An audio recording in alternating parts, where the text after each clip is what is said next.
നമസ്കാരം. Micro health ടോക്സിലേക്ക് വീണ്ടും സ്വാഗതം. ഓരോ നിമിഷം കൂടുമ്പോഴും നമ്മുടെ കൂട്ടത്തിൽ നിന്ന് 6 ജീവിതങ്ങളാണ് സ്വയം ഇല്ലാതെ ആവുന്നത്. അതായത് ഒരു വർഷത്തിൽ 7 ലക്ഷം ജീവങ്ങൾ. അപ്പോൾ ഇന്നത്തെ നമ്മുടെ ടോപ്പിക് ഈസ് അബൌട്ട് ആത്മഹത്യ അഥവാ സൂയിസൈഡ്. ഈ ഒരു ടോപ്പിക്കിനെ കുറിച്ച് നമുക്ക് കൂടുതൽ ഷെയർ ചെയ്യാൻ വേണ്ടിയിട്ട് നമ്മളോടൊപ്പം ഇന്ന് വന്നിരിക്കുന്നത് ഡോക്ടർ അനീസ് അലിയാണ്. Doctor, welcome back to micro health talks. Doctor വളരെ പ്രശസ്തനായ ഒരു മനഃശാസ്ത്ര വിദഗ്ധനാണ്. He's a consulting psychiatrist all over GCC for the last 22 years. 15 വർഷമായിട്ട് GCCയിലും 28 വർഷമായിട്ട് കേരളത്തിലും. അതോടൊപ്പം തന്നെ മനഃശാന്തി ഹോസ്പിറ്റലിൻ്റെ ഡയറക്ടർ കൂടിയാണ്. Doctor, welcome to micro health talks. Doctor, നമുക്കിന്ന് വളരെ റിലവൻ്റ് ആയിട്ടുള്ള ഒരു ടോപ്പിക്കിനെ കുറിച്ച് സംസാരിക്കാം. അതായത് ഓരോ 6 സെക്കൻഡിലും നമുക്ക് നഷ്ടപ്പെടുന്നത് ഒരു 70 ലൈഫ്സാണ്. അതായത് ഒരു വർഷത്തിൽ 40 ലക്ഷത്തോളം ആളുകളാണ് സൂയിസൈഡ് എന്ന കാരണത്താൽ നമുക്ക് നഷ്ടപ്പെടുന്നത്. അപ്പം നമുക്ക് let's uncover the topic. Let's start with എന്തുകൊണ്ടാണ് ആൾക്കാർക്ക് ആത്മഹത്യ എന്നൊരു പ്രവണത അവരുടെ മനസ്സിലേക്ക് വരാൻ കാരണമാവുന്നത്? Y suicide? തീർച്ചയായിട്ടും ഇത് ഈ സൈക്കാട്രിക് കണ്ടീഷൻസ് പറയുകയാണെങ്കിൽ പ്രധാനപ്പെട്ടതായിട്ട് കാണുന്ന 2 അസുഖങ്ങളിലാണ് ഈ ഡിപ്രഷൻ എന്ന് പറഞ്ഞാൽ, അല്ലെങ്കിൽ സ്കിസോഫ്രീനിയ ചിത്തഭ്രമം എന്നൊക്കെ കേട്ടിട്ടുണ്ടാവും.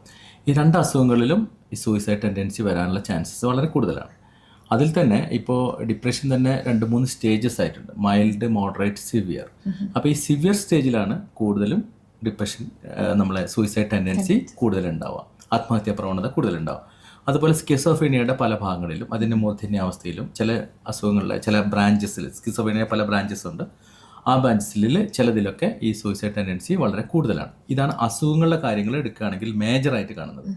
ഇപ്പോൾ തന്നെ വേൾഡ് ഹെൽത്ത് ഓർഗനൈസേഷൻ്റെ കണക്ക് പ്രകാരം ഡിപ്രഷൻ്റെ പൊസിഷൻ 4ാമത്തെ പൊസിഷനാണ് ഇപ്പോൾ. അത് 2030 അതെ, എല്ലാ അസുഖങ്ങളെ കാറ്റഗറൈസ് ചെയ്ത് നോക്കുമ്പോൾ ഇപ്പോൾ ഹാർട്ടിൻ്റെ സംബന്ധമായ അസുഖങ്ങളുണ്ട്, മറ്റു പല വൃക്ക സംബന്ധമായ അസുഖങ്ങളുണ്ട്, പലതുണ്ട്. മരണങ്ങൾ അല്ലെങ്കിൽ ഡിപ്രഷൻ അസുഖത്തിൻ്റെ കാറ്റഗറൈസേഷൻ നോക്കാൻ WHO വേൾഡ് ഹെൽത്ത് ഓർഗനൈസേഷൻ്റെ കാറ്റഗറൈസേഷൻ നോക്കുകയാണെങ്കിൽ 4th പൊസിഷനിലാണ് ഇപ്പോൾ ഡിപ്രഷൻ എന്ന് പറഞ്ഞ അസുഖം കിടക്കുന്നത്. അത് 2030 നമ്പർ 1 ആവുമെന്നാണ് പറയുന്നത്. അപ്പോൾ നിങ്ങൾക്ക് ഇമാജിൻ ചെയ്യാം. അപ്പോൾ ആ ഡിപ്രഷൻ്റെ ഒരു സിവിയർ ഡിപ്രഷൻ്റെ ഒരു അവസ്ഥയായിട്ടും ഈ സൂയിസൈഡ് വേണമെങ്കിൽ വരാം. അതുപോലെ സ്കിസോഫ്രീനിയ, ചിത്തഭ്രമം, അത് കണ്ടീഷനിൽ വരാം. പിന്നെ പേഴ്സണാലിറ്റി ഡിസോർഡറിൻ്റെ പല മേഖലകളിലും ഇമ്പൾസീവ് ബിഹേവിയറിൻ്റെ ഭാഗമായിട്ട്, എടുത്തുചാട്ടങ്ങളുടെ ഭാഗമായിട്ട് ഈ ആത്മഹത്യകൾ വരാം.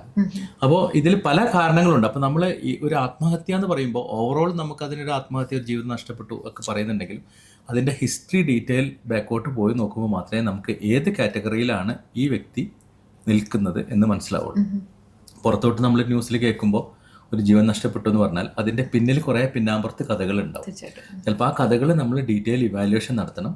അതിലെന്ത് പറ്റി, അത് വെതർ അവർ ട്രീറ്റ്മെൻറ്റ് എടുത്തിരുന്നോ ഇല്ലയോ, പ്രോപ്പറായിട്ട് കൺസൾട്ടേഷൻ എന്തെങ്കിലും നടത്തിയിരുന്നോ ഇല്ലയോ, അല്ലെങ്കിൽ ആരും തിരിച്ചറിയാതെ പോയോ, അങ്ങനെ ആയെങ്കിൽ എന്താ സംഭവം, അങ്ങനെ കാര്യങ്ങൾ വിലയിരുത്തണം. അല്ലെങ്കിൽ നമ്മളെ സ്പൗസുമായിട്ടുള്ള എന്തെങ്കിലും പ്രശ്നങ്ങൾ, ഡെഫിനറ്റ്ലി ഇൻ്റർപേഴ്സണൽ റിലേഷൻഷിപ്പ് പ്രോബ്ലംസ് ഉണ്ടാവാം. അപ്പോൾ അങ്ങനത്തെ എന്തെങ്കിലും പ്രശ്നങ്ങളുണ്ടെങ്കിൽ സാധാരണ നമ്മളെ സുഹൃത്തുക്കളോ ബന്ധുക്കളോ ആരെങ്കിലും അത് കണ്ടറിഞ്ഞ് അവരിൽ ഇൻവോൾവ് ആയിട്ട് അവർ നമ്മളെ ഏതെങ്കിലും പ്രൊഫഷണൽ ഹെൽപ്പിന് തേടുകയാണ് ചെയ്യുക സാധാരണ. കാരണം 2 വ്യക്തികൾ തമ്മിൽ ഇഷ്യൂസ് ആകുമ്പോൾ നമുക്ക് ഇനിഷ്യേറ്റ് ചെയ്യാൻ കഴിയില്ലല്ലോ ചിലപ്പോൾ. അപ്പോൾ വേറൊരാളായിരിക്കും, നമ്മളൊരു ഫാമിലി ഫ്രണ്ട്സ് ആരെങ്കിലും ആയിരിക്കും നമ്മളെ ഗൈഡ് ചെയ്യുന്നത്. അപ്പോൾ അങ്ങനെയുള്ള സംഭവങ്ങൾ എന്തുകൊണ്ട് അവിടെ സംഭവിച്ചില്ല, എന്തുകൊണ്ട് ഉണ്ടായില്ല എന്നൊക്കെ ഇവാലുവേറ്റ് ചെയ്യണം. ഇപ്പോൾ നമ്മൾ റീസെൻ്റ്ലി നമ്മളിപ്പോൾ GCC കൺട്രിയിൽ തന്നെ നമുക്കറിയാലോ, ദുബായിലൊക്കെ ഒരു 2-3 സൂയിസൈഡ് ഇപ്പോൾ ഇമ്മീഡിയറ്റ് ആയിട്ട് തുടർച്ചയായിട്ടുണ്ടായി. ഇപ്പോൾ ഞാൻ പല ചാനലുകാരും പല ആളുകളും അതിനെപ്പറ്റിയുള്ള ഇവാലുവേഷനോ ചർച്ചകളിലൊക്കെ ഞാൻ പങ്കെടുത്തിരുന്നു. അപ്പോൾ അതിലൊക്കെ കുറേ ഫാക്ട്സ് ഉണ്ട്. കാരണം ഇവർ ഇത്രയും പ്രശ്നങ്ങൾ സഫർ ചെയ്ത് തുടങ്ങിയിട്ട് കുറേ കാലങ്ങളായി എന്നുള്ളതാണ് പലതും മനസ്സിലായത്. പക്ഷേ അപ്പോൾ അതിൻ്റെ ഒരു ആക്ട് വന്നപ്പോഴാണ് നമ്മളത് നോട്ടീസ് ചെയ്തത്, നമ്മളത് അറിഞ്ഞത്. അപ്പോഴാണ് നമ്മളെല്ലാവരും മൂക്കത്ത് കൈവെക്കുന്നത്, എന്തെങ്കിലും ട്രീറ്റ്മെൻറ്റ് ചെയ്യണമായിരുന്നു. അപ്പോൾ ഇത് ഈ കണ്ടീഷൻസ് ഉണ്ടോ ഇല്ല എന്നുള്ളത് നമ്മൾ ഇവാലുവേറ്റ് ചെയ്യണം. അതുണ്ടെങ്കിൽ അതൊക്കെ ട്രീറ്റ് ചെയ്ത് നമുക്ക് മാറ്റിയെടുക്കാൻ സാധിക്കുന്നതേ ഉള്ളൂ. ഇപ്പം ഡോക്ടർ പറഞ്ഞല്ലോ ഇത് കുറെ നാളുകളായിട്ടുള്ള പ്രശ്നങ്ങളായിരുന്നു ലാസ്റ്റ് ഇങ്ങനെ ഒരു മൂർധന്യാവസ്ഥയിൽ അവർ ഇങ്ങനെ ചെയ്തതിന്. അപ്പൊ നമ്മുടെ പ്രിയപ്പെട്ടവരിൽ നമ്മൾ കരുതേണ്ട അല്ലെങ്കിൽ കാണുമ്പോൾ നമ്മൾ അലാംഡ് ആവേണ്ട ലക്ഷണങ്ങൾ ഏതൊക്കെയാണ്? തീർച്ചയായിട്ടും എന്താ പറയാ, ഇപ്പം ഞാനിപ്പോൾ നിങ്ങളെ ഓഫീസിലൂടെ വർക്ക് ചെയ്യാണ്, ഈ മൈക്രോ ലാബ്സിൽ വർക്ക് ചെയ്യുകയാണെന്ന് വെച്ചെങ്കിൽ പല കാരണം കൊണ്ടും എന്നെ അത് ഒരു സൂയിസൈഡ് ടെൻഡൻസിയിലേക്ക് എത്താം. അതിലൊരു പ്രധാനപ്പെട്ട കാരണം ഒന്ന്, ചിലപ്പോൾ എനിക്കൊരു ജോബ് സ്ട്രെസ് ഉണ്ടെങ്കിലും വരാം. അതിന് അഡ്ജസ്റ്റ് ചെയ്യാൻ സാധാരണ എല്ലാവർക്കും ജോബ് സ്ട്രെസ് ഉണ്ടാകും, നിങ്ങൾക്കുണ്ട്, എനിക്കുണ്ട്, ഒക്കെ ഉണ്ട്. പക്ഷെ നമ്മൾ നോർമലി നമ്മൾ കുറച്ച് ദിവസങ്ങൾ കഴിഞ്ഞാൽ അതായിട്ട് അഡോപ്റ്റ് ചെയ്ത് അഡ്ജസ്റ്റ് ചെയ്ത് അങ്ങ് പോകും. കോപ്പിംഗ് മെക്കാനിസം വർക്ക് ചെയ്യും. പിന്നെ നിങ്ങൾ കൊളീഗ്സുമായിട്ട് എന്തെങ്കിലും പ്രശ്നങ്ങളുണ്ടെങ്കിലും വരാം. ഇപ്പം നിങ്ങൾക്ക് ആരെങ്കിലും ഒരാൾ നിങ്ങൾക്കൊരു പറ്റാത്തൊരാളോ അയാളുടെ ക്യാരക്ടറോ ബിഹേവിയറോ നിങ്ങൾക്ക് പറ്റാത്ത ആളാണെങ്കിലും ചിലപ്പോൾ അത് നിങ്ങളെ മൂഡിനെ ബാധിച്ചേക്കാം. അത് ചിലപ്പോൾ കുറേ നമ്മളത് ഒരു പരിഹാരമാകാതെ പോവുകയാണെങ്കിൽ തീർച്ചയായിട്ടും അത് വീണ്ടും പക്ഷേ എന്നും നിങ്ങൾ ഫേസ് ചെയ്യേണ്ട ഒരാളായി മാറുകയാണ്. പക്ഷേ നിങ്ങൾക്ക് അതൊരു സാറ്റിസ്ഫൈഡ് അല്ല താനും. അപ്പോൾ അത് ചിലപ്പോൾ ഇതിലേക്കാക്കാം. അങ്ങനെയുള്ള പല കാരണങ്ങളുണ്ടാകും. പിന്നെ ചില ആളുകൾ ഇപ്പോൾ നാട്ടിൽ നിന്ന് വരുമ്പോൾ, ഇപ്പോൾ ഗൾഫ് കൺട്രീസിലേക്ക് ആദ്യമായിട്ട് ജോലിയൊക്കെ ആയിട്ട് വരുമ്പോൾ കുറേ അഡ്ജസ്റ്റ്മെൻ്റൽ പ്രോബ്ലംസ് ഉണ്ടായേക്കാം. കാരണം ഈ സിറ്റുവേഷനായിട്ട് പൊരുത്തപ്പെടണം. നാട്ടിൽ നിന്ന് അതും ഇവിടുത്തെ സ്റ്റൈലും വ്യത്യാസമുണ്ട്, ആ ലൈഫ് സ്റ്റൈൽ വ്യത്യാസമുണ്ട്. ചിലവർക്കൊന്നും ഫാമിലി ഇവിടെ ഉണ്ടാവില്ല, ഫാമിലിയൊക്കെ നാട്ടിലായിരിക്കും. ഇപ്പോൾ മുമ്പത്തെ കാലം അപേക്ഷിച്ച് എത്രയോ ഇമ്പ്രൂവ്മെൻ്റ് ആണ്. കാരണം ഡിജിറ്റൽ കാലഘട്ടം ആയതുകൊണ്ട് നമുക്ക് വീഡിയോ കോളും എല്ലാ സൗകര്യങ്ങളുണ്ട് മുൻകാലത്ത് അപേക്ഷിച്ച് നോക്കുമ്പോൾ. അപ്പോൾ ഒരു പരിധിവരെ നമുക്ക് തടയാമെങ്കിലും ചിലപ്പോൾ എന്നാലും അവരുടെ നേരിട്ടുള്ള സാമീപ്യം ഇല്ലാത്തത് കൊണ്ടുണ്ടാകുന്ന പ്രയാസങ്ങൾ, ചിലവർക്ക് സാമ്പത്തിക ഭദ്രത ഇല്ലാത്തത് കാരണം ഫാമിലിനെ ഇങ്ങോട്ട് കൊണ്ടുവരാൻ പറ്റാത്ത അവസ്ഥ, കാരണം എക്സ്പെൻസും എല്ലാം ബെയർ ചെയ്യാൻ പറ്റാത്ത അവസ്ഥ. പിന്നെ ഫാമിലി മെമ്പേഴ്സ് തന്നെ എൽഡേഴ്സ് ആയിട്ടുള്ള പാരൻസൊക്കെ നാട്ടിൽ അസുഖങ്ങളായിട്ടൊക്കെ കിടക്കുകയും ഒക്കെ ചെയ്യുമ്പോൾ, പിന്നെ ഇവിടുത്തെ ജോലിയിൽ തന്നെ നമ്മൾ ചിലപ്പോൾ ഇങ്ങനെ ഡെയിലി കേൾക്കും, അടുത്ത ആ സെഷനിൽ ഒരു 2 ആളുകളെ പിരിച്ചു വിട്ടു, ഇനി 4 ആളുകൾ ഇനിയും കട്ട് ഷോട്ട് ചെയ്യുന്നു എന്ന് കേൾക്കുന്നു. കുറേ റൂമേഴ്സൊക്കെ കേൾക്കും. ഈ റൂമേഴ്സ് കേൾക്കുമ്പോൾ നമ്മളിങ്ങനെ അസ്യൂം ചെയ്ത് നമ്മളെ ഇമാജിനേഷൻ ഇങ്ങനെ കൊണ്ടുപോകുമ്പോൾ നമുക്കൊരു ഇൻസെക്യൂരിറ്റി ഫീൽ ചെയ്യും. അപ്പോൾ വീണ്ടും നമ്മളൊരു ഡിസ്കംഫർട്ടാണ്. അപ്പം ഇങ്ങനെയുള്ള പല സാഹചര്യങ്ങളും നമ്മളെ ഇത്തരം തോട്ടിലേക്ക് ട്രിഗർ ചെയ്തേക്കാം. അപ്പോൾ നിങ്ങൾക്ക് ചെറിയൊരു ആൻസൈറ്റി അല്ലെങ്കിൽ ഒരു ചെറിയ ഡിപ്രസീവ് ഫീച്ചേഴ്സൊക്കെ ഉള്ള ആളാണെങ്കിൽ സ്വാഭാവികമായിട്ട് ഇങ്ങനത്തെ പ്രശ്നങ്ങൾ നിങ്ങൾ ഫേസ് ചെയ്ത് കൊണ്ടിരിക്കുമ്പോൾ അതിലേക്ക് ലീഡ് ചെയ്യാം. അപ്പോൾ അതിൽ ഏറ്റവും അധികം മനസ്സിലാവുക നിങ്ങളെ കൊളീഗ്സ് അല്ലെങ്കിൽ നിങ്ങളെ ബെസ്റ്റ് ഫ്രണ്ട്സ് അല്ലെങ്കിൽ നിങ്ങൾ നേരെ റിപ്പോർട്ട് ചെയ്യണം നിങ്ങളെ ഇമ്മീഡിയറ്റ് ബോസ്, ഇവരുടെ അടുത്തൊക്കെയാണല്ലോ നിങ്ങൾ എപ്പോഴും ഓരോ കാര്യങ്ങൾ റിപ്പോർട്ട് ചെയ്യേണ്ടത്. അപ്പോൾ അവർക്ക് ഇപ്പോൾ അൽക്കാനെ പറ്റിയൊരു ഇമാജിനേഷൻ ഉണ്ട്, ഇയാളെ പേഴ്സണാലിറ്റി ഇങ്ങനെയാണ്, ഇയാൾ എങ്ങനെയൊക്കെയാണ് ഇയാളെ ജോലി ചെയ്യുന്നതൊക്കെ. അതിന് വ്യത്യസ്തമായിട്ട് ഫ്രീക്വൻ്റ് ആയിട്ട് ഇങ്ങനെ എറേഴ്സ് വരികയും ഒരു ആബ്സെൻറ്റ് മൈൻഡഡ് ആയിട്ട് തോന്നുകയും സംതിങ് ഒരു അൺപ്ലസൻറ്റ് ഫേസൊക്കെ നിങ്ങളെ മുഖത്തൊക്കെ കാണുമ്പോൾ സ്വാഭാവികമായിട്ടും ഞാനിപ്പോൾ എന്നും നിങ്ങളെ കാണുന്ന ഒരു വ്യക്തിയാണെങ്കിൽ സ്വാഭാവികമായിട്ട് നമ്മൾ പറയും എന്താടോ ഒരു പ്ലസൻ്റ് അല്ലല്ലോ, എന്ത് പറ്റി, നമ്മൾ സാധാരണ ചോദിക്കാറുണ്ട് കാണുമ്പോഴൊക്കെ, നമ്മൾ ഫ്രണ്ട്സുകളൊക്കെ ചോദിക്കും. അത്തരത്തിലുള്ള കാര്യങ്ങൾ വരും. അല്ലെങ്കിൽ പിന്നെ ഇപ്പോൾ ഇത്തെ ലേറ്റസ്റ്റ് ഇത് പറയുകയാണെങ്കിൽ ഇൻസ്റ്റാഗ്രാം, ഫേസ്ബുക്ക്, ഇതിലൊക്കെ നിങ്ങളതിൽ വല്ല കുറിപ്പുകളും പോസ്റ്റുകളൊക്കെ ഇടുന്ന ആളാണെങ്കിൽ അതിലൊക്കെ നിങ്ങളെ റിഫ്ലക്ഷൻ ഉണ്ടാവും സ്വാഭാവികമായിട്ട്. കാരണം നിങ്ങളുടെ മൂഡിലൂടെ നിങ്ങളുടെ മനസ്സിലൊരു ഡിപ്രസ്ഡ് മൂഡാകുമ്പോൾ നിങ്ങളെ എല്ലാ പ്രവൃത്തികളും അതിനോട് താരതമ്യപ്പെടുത്തിക്കൊണ്ട് റിഫ്ലക്ട് ചെയ്തുകൊണ്ടായിരിക്കും. അപ്പോൾ അതിൽ നിന്നൊക്കെയാണ് നമ്മൾ ക്യാച്ച് ചെയ്യുക. നിങ്ങളെ എഴുത്തുകളാണെങ്കിലും നിങ്ങളെ ഫോട്ടോസ് ആണെങ്കിലും കുറേ സെൻറ്റിമെൻ്റൽ സോങ്സും ഇതൊക്കെ. അപ്പോൾ ഇങ്ങനെയൊക്കെയുള്ളത് വരുമ്പോൾ സംതിങ് റോങ്, എന്തോ ഒരു കാര്യത്തിലൂടെ നിങ്ങൾ കടന്നു പോകുന്നുണ്ട് എന്നറിയാം. പക്ഷെ അത് നിങ്ങൾ എല്ലാവരുടെ അടുത്തും നിങ്ങൾ ഡിസ്ക്ലോസ് ചെയ്യാനും പറയാനും നിങ്ങൾ തയ്യാറാവില്ല. അതിന് നിങ്ങൾ ചിലപ്പോൾ ഈഗോ വർക്ക് ചെയ്യില്ല, ചിലപ്പോൾ നിങ്ങൾക്കത് പറയാനൊരു സെക്യൂരിറ്റി ഫീൽ ചെയ്യില്ല, അല്ലെങ്കിൽ നിങ്ങളെ കോൺഫിഡൻഷ്യാലിറ്റി അല്ലെങ്കിൽ നിങ്ങളെ പറ്റിയിട്ടുള്ളൊരു ഇമാജ് മറ്റുള്ളവർക്ക് എന്തായിരിക്കും തോന്നുക, ഇങ്ങനെയൊക്കെയുള്ള പല കാര്യങ്ങളും നിങ്ങളെ മനസ്സിലോട്ട് പോകും. അപ്പോൾ നിങ്ങൾക്ക് അത്രയും വിശ്വാസമുള്ള ഒരാളടുത്ത് മാത്രമേ നിങ്ങൾ അക്കാര്യങ്ങൾ നിങ്ങൾ ഷെയർ ചെയ്യുള്ളൂ. അപ്പോൾ അതാണ് നമ്മളെപ്പോഴും നമുക്ക് എല്ലാവർക്കും വേണ്ടതാണ് വെന്റിലേറ്റ് ചെയ്യണം. വെന്റ് യുവർ ഫീലിങ്സ് എന്നാണ്. നമ്മൾ വെന്റിലേറ്റ് ചെയ്യണം. വെന്റിലേറ്റ് ചെയ്യുമ്പോൾ മാത്രമാണ് നമുക്ക് ഒരു സമാധാനം കിട്ടുക. അപ്പോൾ അതുകൊണ്ട് നമ്മളെല്ലാവരും ചെയ്യേണ്ട കാര്യം എന്ന് വെച്ചാൽ നമുക്ക് ഒന്നെങ്കിലും ഒരു ബെസ്റ്റ് ഫ്രണ്ട് അല്ലെങ്കിൽ അടുത്തൊരു ക്ലോസ് നമ്മളെ കോവർക്കർ അല്ലെങ്കിൽ നമ്മളെ ആരെങ്കിലും അടുത്തുള്ള സിബ്ലിങ്സ് ആരെങ്കിലും 1-2 ആളുകളെ ഒരാളെങ്കിലും കണ്ടുവെച്ച് കഴിഞ്ഞാൽ നമ്മൾ കുറച്ച് കാര്യങ്ങളെങ്കിലും ഒന്ന് ഇടയ്ക്കിടയ്ക്ക് നമ്മളൊന്ന് ഷെയർ ചെയ്യുമ്പോൾ നമ്മളെ ഈ തലേന്ന് ഇത്തരം കാര്യങ്ങളൊന്ന് ഭാരവരാകും. അല്ലെങ്കിൽ അത് ഈ നെറ്റ്വർക്ക് ബിസി നമ്മളെ മൊബൈലൊക്കെ റിങ് ചെയ്യുമ്പോൾ പഠിക്കുന്ന മാതിരി നെറ്റ്വർക്ക് ബിസി രുക്കാവത്ത് കേലിയെ ഖേദ് എന്നൊക്കെ പറഞ്ഞ മാതിരിയുള്ള അവസ്ഥകളൊക്കെ ഉണ്ടാവും. അപ്പോൾ എല്ലാം ഓവർലോഡ് ചെയ്യുമ്പോൾ നിങ്ങളിപ്പോൾ കുറേ ഓഫർ കൊടുക്കുന്നുണ്ടല്ലോ, ഇപ്പോൾ മൊബൈലിലോ ഇതിലൊക്കെ കുറേ ഓഫറുകൾ കൊടുക്കും. ആ ഓഫറുകളെല്ലാം കൊടുത്ത് അത്രയധികം കസ്റ്റമേഴ്സ് വാങ്ങിയിട്ട് വിളിക്കുമ്പോൾ എന്താ സംഭവിക്കുന്നത്, പിന്നെ കിട്ടത്തില്ല, ആ ബിസി ആയിരിക്കും അപ്പോഴും. അപ്പോൾ അതുമാതിരിയുള്ള അവസ്ഥകളെല്ലാം ഓവർലോഡ് വന്നു കഴിഞ്ഞാൽ നമുക്കാണെങ്കിലും പ്രശ്നങ്ങളാണ്. അപ്പോൾ അത് ഇടയ്ക്കിടയ്ക്കൊന്ന് ഇറക്കി വെക്കണം. പിന്നെ സാധാരണ നമ്മളെ പേഷ്യൻസിനൊക്കെ പറയാനുള്ളത്, നമ്മളൊരു ഈശ്വരവിശ്വാസി ആണെങ്കിൽ നമുക്കൊരു 3rd പേഴ്സൻ്റെ അടുത്ത് നമ്മളെ ഇറക്കി വെക്കുക നമ്മളെ ദുഃഖം. ശരിക്കും ഒരു വിശ്വാസിയായിട്ടുള്ള ആളെ സംബന്ധിച്ച് നമ്മളിപ്പോൾ അമ്പലത്തിലാണെങ്കിലും മുസ്ലിം മോസ്കിലാണെങ്കിലും ചേർച്ചിലാണെങ്കിലും ഒക്കെ പോകുമ്പോൾ നമുക്ക് കിട്ടുന്നത് എന്താ വെച്ചാൽ നമ്മൾ ഒരു അടുത്ത തേർഡ് പേഴ്സൻ്റെ അടുത്ത് നമ്മളവിടെ ഇറക്കി വെക്കുക നമ്മളെ ദുഃഖം അല്ലെങ്കിൽ വിഷമങ്ങൾ. അപ്പോൾ നമുക്കൊരു മനസ്സിൻ്റെ സമാധാനം. അതിനൊപ്പം തന്നെ ഇപ്പം നമുക്ക് എവിടെ ഒരു ആശ്രയം ഇല്ല എന്ന് പറയുമ്പോഴാണല്ലോ ഈ തീർച്ചയായിട്ടും. അപ്പോൾ നമ്മളവിടെ ഞാൻ പറയേണ്ടടുത്ത് പറഞ്ഞു, എനിക്കിനി അതിന് ദൈവം ഒരു പരിഹാരം പറഞ്ഞു തരും എന്ന് വിശ്വസിക്കുമ്പോൾ അതിലൂടെ നമുക്കൊരു സമാധാനം കിട്ടും. മറ്റേത് നമുക്ക് അപ്പോൾ എപ്പോഴും ഒരു ഫീലിംഗ്, ലോൺനെസ്സും ഒരു ഹോപ്പ്ലെസ്നെസ്, ഹെൽപ്ലെസ്നെസ് എല്ലാം നഷ്ടപ്പെട്ടു, ഇനി എനിക്ക് അങ്ങോട്ട് മുന്നോട്ടില്ല ജീവിതം, ഇനി എന്തിനു മുന്നോട്ട് എന്നൊക്കെയുള്ള ഒരു തോന്നലാണ് അപ്പോൾ ആ നിമിഷത്തിൽ ഇമ്പൾസീവായിട്ട് നമ്മൾ എന്തെങ്കിലും എടുത്ത് ചാടി ചെയ്താൽ അത് ചെയ്തു. പിന്നീട് ചിലപ്പോൾ കുറച്ച് സമയം കിട്ടിക്കഴിഞ്ഞാൽ അല്ലെങ്കിൽ നിങ്ങളൊരു ഫ്രണ്ടിനോടൊപ്പം ഷെയർ ചെയ്ത് കഴിഞ്ഞാൽ ചിലപ്പോൾ അതിന് രക്ഷപ്പെടാൻ പറ്റിയെന്ന് വരും. ഇപ്പോൾ ഡോക്ടർ നമ്മളിപ്പോൾ പറഞ്ഞതെല്ലാം ഓരോ ലക്ഷണങ്ങളാണ്. പക്ഷെ ചില കേസസിൽ ഇന്നലെ വരെ വളരെ ചിരിച്ച് സന്തോഷമായിട്ടിരുന്ന ആളുകൾ, വളരെ ഇൻവോൾവ് ആയിട്ട് ഒരു രീതിയിൽ ഒരു ലക്ഷണം പോലും ആർക്കും, എത്ര ക്ലോസ് ആയിട്ടുള്ള ആൾക്ക് പോലും മനസ്സിലാവാൻ പറ്റാത്ത രീതിയിൽ എങ്കിലും അവർ സൂയിസൈഡ് ചെയ്യുന്നു. അത് ഓരോരുത്തരുടെ പേഴ്സണാലിറ്റിയാണ്. ഇപ്പോൾ ചില ആളുകൾ ചില വിഷമങ്ങൾ ഉണ്ടെങ്കിൽ അത് വളരെയധികം എക്സാജറേറ്റ് ചെയ്ത് കാണിക്കുന്ന ആൾക്കാരുണ്ട്. എന്നാൽ അത് കാണിച്ചിട്ട് നിങ്ങളുടെ അടുത്ത് സിമ്പതി പിടിച്ചു പറ്റുന്ന ആൾക്കാരുണ്ട്. എൻ്റെ വിഷമം പറഞ്ഞിട്ട് അത് സിമ്പതി പിടിച്ചു പറ്റുന്ന ആൾക്കാരുണ്ട്. അതെ, ഒരു അറ്റൻഷൻ സീക്കിങ് ആയിട്ടുള്ള വേറൊരു വിഭാഗം ആൾക്കാർ അഭിമാനികളായിട്ട് മറ്റുള്ളവരുടെ മുമ്പിലൊന്നും കാണിക്കാതെ എനിക്കൊരു ഷെയിമാണെന്ന് വിചാരിക്കുന്ന ആൾക്കാരുണ്ട്. അത് ഓരോരുത്തരുടെ പേഴ്സണാലിറ്റി അനുസരിച്ചിരിക്കും. തീർച്ചയായിട്ടും. അതിനാണ് നമ്മൾ സാധാരണ പറയാ, ഏതൊരു കേസുകളും നമുക്ക് ടിപ്പിക്കൽ പ്രസൻറ്റേഷനുണ്ട്, എടിപ്പിക്കൽ പ്രസൻറ്റേഷനുണ്ട്. അപ്പോൾ ഈ കേസ് ഇപ്പോൾ നിങ്ങൾ പറഞ്ഞ കേസൊക്കെ ആണെങ്കിൽ നമുക്ക് പറയാം എടിപ്പിക്കൽ പ്രസൻറ്റേഷൻ പറയാം. ടിപ്പിക്കൽ സിംറ്റംസ് ഒന്നും കാണില്ല, പക്ഷെ അത് നമ്മൾ പോസ്റ്റ്മോർട്ടം ചെയ്ത് ഉള്ളോട്ട് പോകുമ്പോൾ മാത്രം, ഡീപ്പായിട്ട് പോകുമ്പോൾ മാത്രമേ അറിയുള്ളൂ. ഇപ്പം നിങ്ങളൊരു പേഴ്സണാലിറ്റിൻ്റെ ഭാഗമായിട്ട് നിങ്ങൾ വളരെ പ്ലസൻ്റ് ആയിട്ട് ചിരിച്ചും കളിച്ചൊക്കെ നിൽക്കുന്ന ആളായിരിക്കും. പക്ഷെ അത് നമുക്ക് പെട്ടെന്ന് അനലൈസ് ചെയ്യാൻ പറ്റില്ല. ഞാൻ നിങ്ങളെ ഫാമിലിക്കും നിങ്ങളെ ഫാമിലി ഹിസ്റ്ററി ഒക്കെ ഡീപ്പായിട്ട് പോവുകയാണെങ്കിൽ ചിലപ്പോൾ നിങ്ങളെ പാരൻസിൻ്റെ അടുത്തുനിന്നോ നിങ്ങളെ അങ്കിൾമാരുടെ അടുത്തുനിന്നോ ഒക്കെ കിട്ടും. അവളിങ്ങനെയല്ല, അവളതൊരു ആക്ടിങ് ആണ്, വീട്ടിൽ വന്നാൽ ഫുള്ള് കരച്ചിലാണ്, ഭയങ്കര സൈലന്റ് ആണ്. നിങ്ങൾ ഓഫീസിൽ വരുമ്പോൾ അവൾ അങ്ങനെ ഒരു പ്രത്യേക ഫേസ് കാണിക്കുകയാണ്. ഇപ്പം തന്നെ നമുക്കൊരു എക്സാമ്പിൾ ഞാൻ പറയാം. വളരെ കൊമേഡിയൻസ് ആയിട്ട് നമ്മൾ കാണുന്ന ഫിലിമിൽ കാണുന്ന പല ആളുകളും വീട്ടിലൊക്കെ അവർ ഭയങ്കര സീരിയസ് ആണെന്ന് പറഞ്ഞേക്കാം.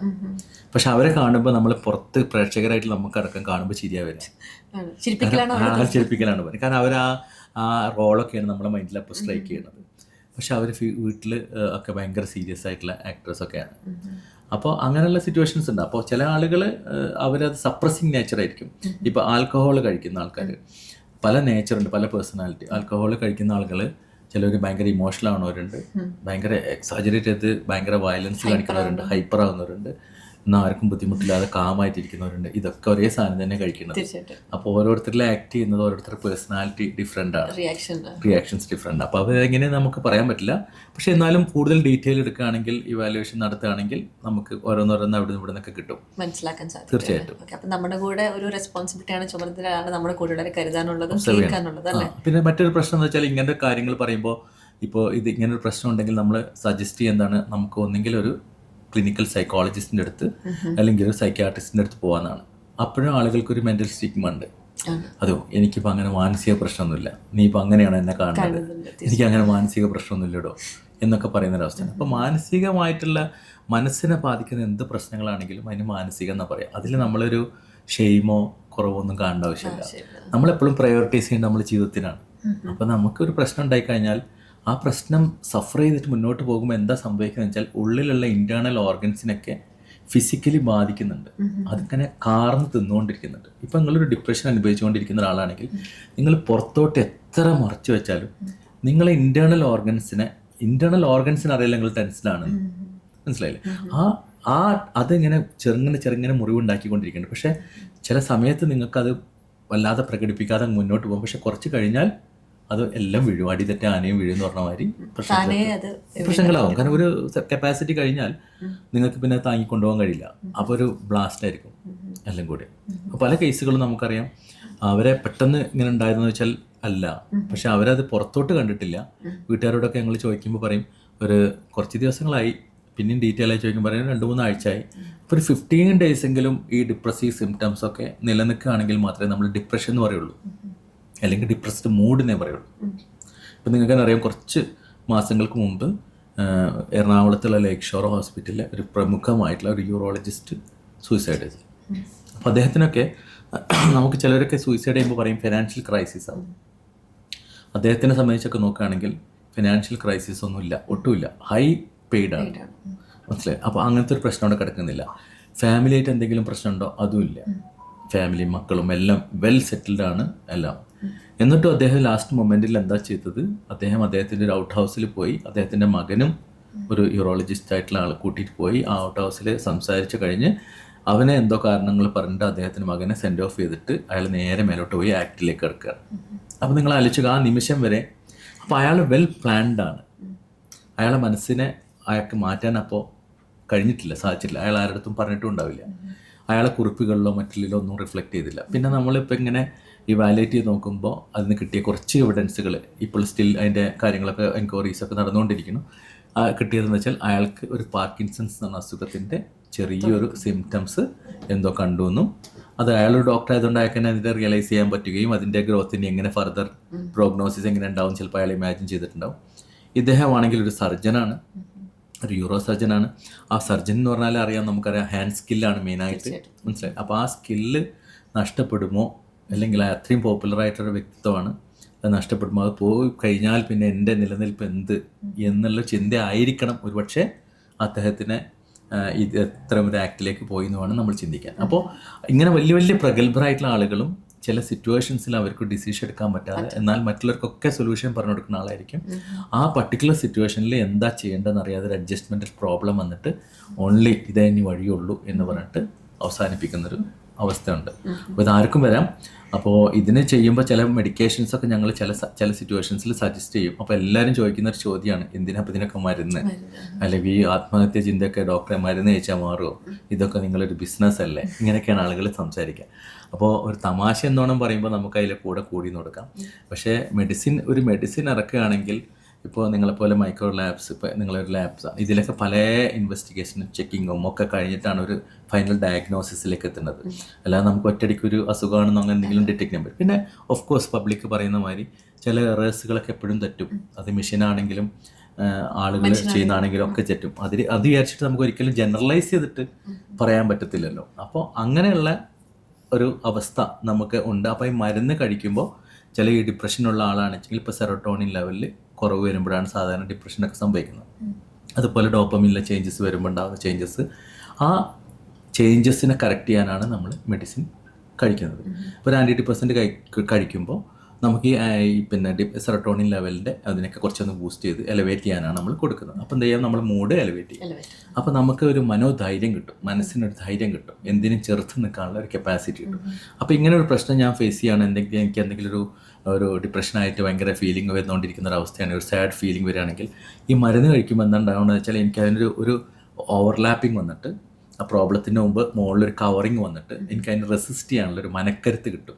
എന്തെങ്കിലും ആയിക്കോട്ടെ, നോ പ്രോബ്ലം, ഞാൻ അതിന് ജീവിക്കും, ഞാൻ അതിനെ ഫേസ് ചെയ്യും എന്ന്. അപ്പോൾ ചെറിയ പ്രശ്നത്തിന് മൂഡ് ഔട്ട് ആവാതെ ഇത്തരം ചിന്തകളിലേക്ക് പോവാതെ കിട്ടും. അതിനോട് കൂടി ചില കൗൺസിലിംഗ് കൂടി കൊടുത്തു കഴിഞ്ഞാൽ അത് മോസ്റ്റ് എഫക്റ്റീവ് എന്നാണ് നമ്മൾ പറയുന്നത്. സാധാരണഗതിയിൽ സൈക്യാട്രിയിൽ പല ഡിസോർഡറിനും ഫാർമക്കോതെറാപ്പി പ്ലസ് സൈക്കോതെറാപ്പി എന്നാണ് പറയുന്നത്.